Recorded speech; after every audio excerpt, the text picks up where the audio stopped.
जय श्री राम आदरणीय मित्रों, कैसे हैं आप? मैं लक्ष्मीपुत्र डॉक्टर कुमार गणेश, जयपुर बीकानेर से प्रणाम। मित्रों, आज का किस्सा बहुत पीछे ले जाता है। वैसे तो सारे किस्से भूतकाल में जाते हैं, वर्तमान के क्या और भविष्य का तो किसे पता। पर ये किस्सा जाता है उतना पीछे कि संगीतकार खयाम तब गायक के रूप में थोड़ा सफल हो रहे थे, वो भी हो रहे थे। हुआ ये कि अ, आप नरगिस जी को तो जानते हैं ना? नरगिस जी के नाम से परिचित है ना? हाँ, फ़िल्मों में नरगिस एक ही नाम है। हिंदी सिनेमा में नरगिस कोई दूसरा है ही नहीं, एक ही कलाकार का नाम नरगिस। ना आगे ना पीछे सिर्फ़ नरगिस, है ना? तो नरगिस की माताजी थी जद्दन बाई। जद्दन बाई का ज़िक्र मैंने एक वीडियो में किया है जहाँ ये बताया था कि सोनिया गांधी और संजय दत्त का क्या संबंध है। मेरे इस चैनल का पहला वीडियो था वो। कि सोनिया गांधी के देवर लगते हैं संजय दत्त और संजय दत्त की बड़ी भाभी लगती है सोनिया गांधी। उसमें ये बताया था जद्दन बाई का उल्लेख आया था। तो अनवर हुसैन और असगर हुसैन जो जो भाई हैं नरगिस के, उनका भी ज़िक्र आया था। जद्दन बाई का एक बैनर था नरगिस आर्ट।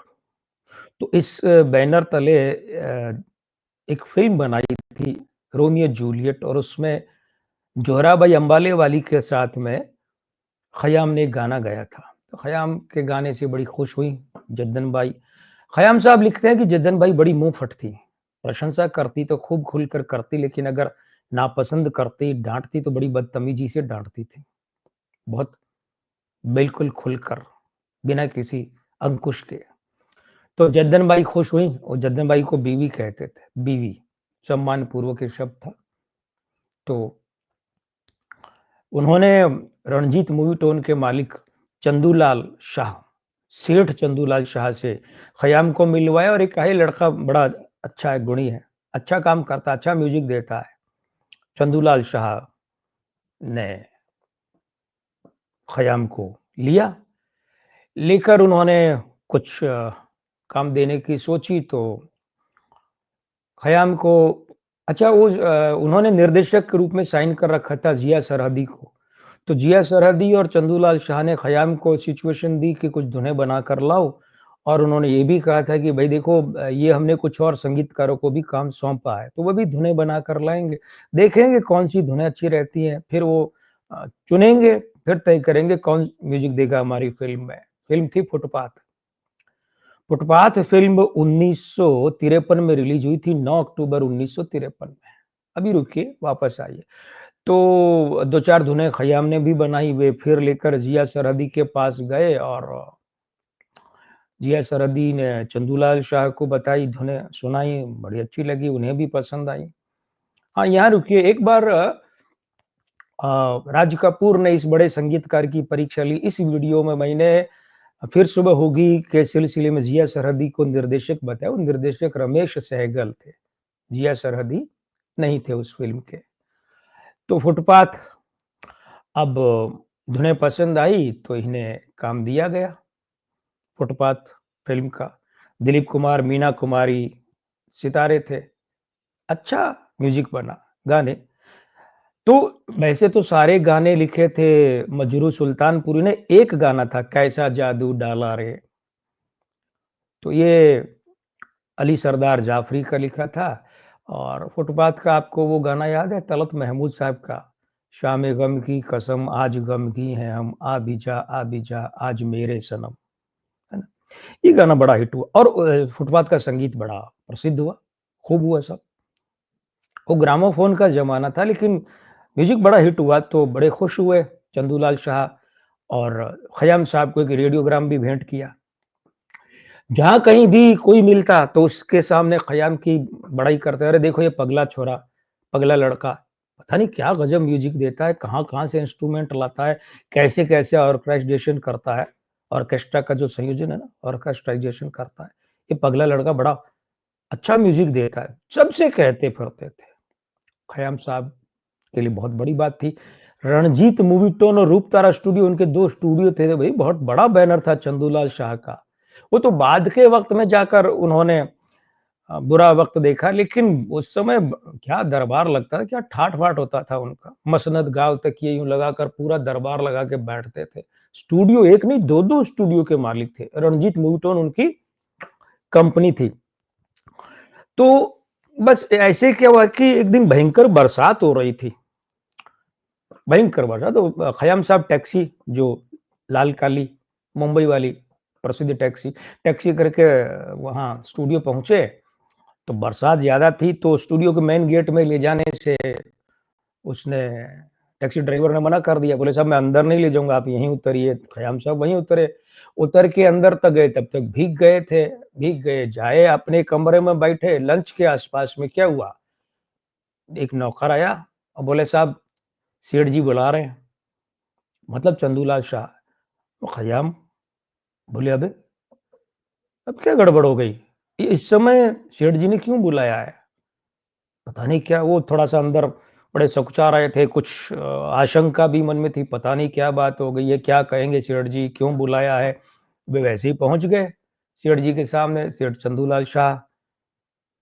बोले, "अरे! ये भीग के कैसे आए हो?" तो खयाम ने सारी बात बता दी कि साहब इस तरीके से टैक्सी करके आया, टैक्सी वाले ने बाहर उतार दिया, अंदर लाया नहीं, बाहर से अंदर आया हूँ चलकर, तो भीग गया। तो चंदूलाल शाह बोले, "अच्छा, सुनो।" अच्छा, चंदूलाल शाह खयाम को बुलाने से पहले सारी बातें पता कर चुके थे कि खयाम आया है, भीग गया है, अपने कमरे में है, कितने बजे आया है और क्या-क्या, वो सारा पता कर चुके थे। तो जैसे ही खयाम ने सारी बात बताई कि साहब मैं इस तरीके से भीग गया, तो चंदूलाल शाह बोले, "देखो मैंने कार मार्ट वाले को फ़ोन कर दिया है।" सही-सही शब्द बताऊँ जो खयाम साहब ने लिखे हैं। चंदूलाल ने कहा, "मैंने कार मार्ट मतलब कार डीलर, जो कारें बेचता है ना डीलर, उसकी दुकान का नाम है कार मार्ट।" तो चंदूलाल बोले कि मैंने कार मार्ट में फ़ोन कर दिया है, जो कार पसंद हो वो ले लो। ये खयाम साहब के एक-एक शब्द है मात्रा समेत। ऑस्टिन, मॉरिस जो भी पसंद हो वो ले लो, चंदूलाल साहब बोले। उस समय ऑस्टिन और मॉरिस ये बड़े ब्रांड हुआ करते थे साहब कारों के।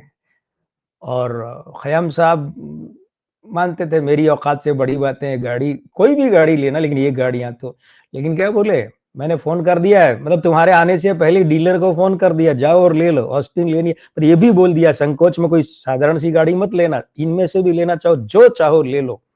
अब खयाम साहब संकोच में पड़ गए, चुप। ये क्या है भाई?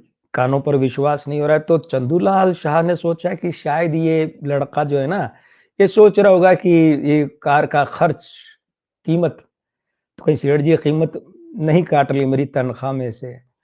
तो चंदूलाल शाह बोले, सही-सही शब्द खयाम के लिखे हुए, बोले कि "ए पगले, तेरी तनख्वाह में से नहीं काटूँगा।"